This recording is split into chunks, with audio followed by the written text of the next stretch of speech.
So, episode 6! So, eto na nga.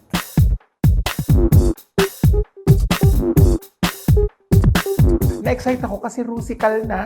Para lang akong mag-musical ulit ng kabataan ko. So, very nostalgic. Sabi ko, ay naku, kayang-kaya ko to. Kasi sa totoong buhay, OA na ako eh. Perfect to. Gagamitin ko sa musical. Each of you will embody a character inspired by the global hit musical Wicked. So sa Drag Race, meron tayong challenge na tinatawag natin musical, kung saan parang nag-a-adapt sila tapos ini-interpret nilang isang sikat na musical ngayon sa Broadway. In this case, ginamit nila ang Wicked. Actually, gusto ko rin si Mayor Joy. Pero, Mayor Joy. G naman din ako kay Tita Needs kasi parang ayun na yun eh. Pero ang gusto ko talaga, yung kay Mayor Joy. Kasi yung kay Mayor Joy, feeling ko parang it's out of my comfort zone eh.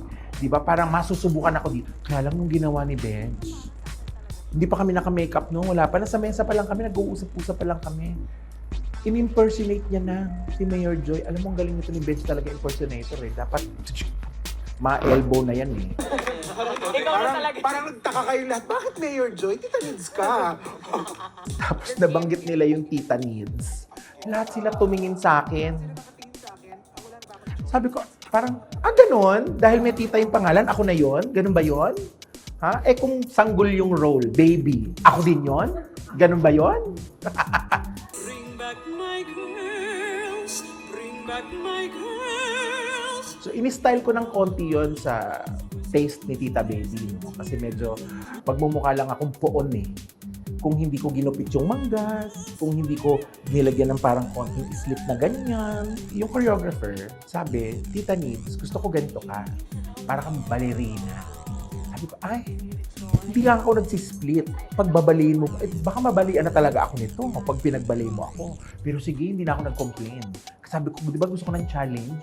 Di ba gusto ko ng parang something different. Never ako nagbali ha. Nabalian ako, oo. Pero never ako nabali. So ginawa ko yung gusto ni Direk at saka ni choreographer nung moment na to actually perform it. I was surprised kasi ang positive ng feedback ng judges.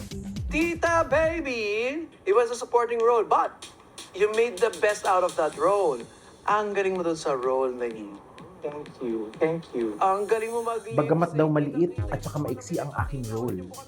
Nung lumabas ako, inangking ko daw yung stage.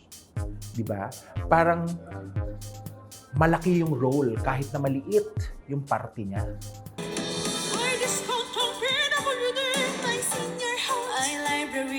There are no small roles, only small actors. So ibig sabihin nun, parang sa buhay, kung ikaw may isang role na feeling mo maliit or wala kang purpose o wala kang ambag, hindi ho totoo yun.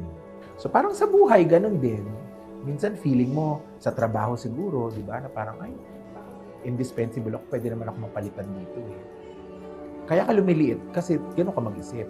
So another example, kunyari sa lipunan, di ba? Ang dami-dami natin Pilipino. Tapos iisipin mo, isa lang naman ako eh. Wala na akong influence, wala na akong impact. Isa lang naman ako, kayo nang bahala dyan, di ba?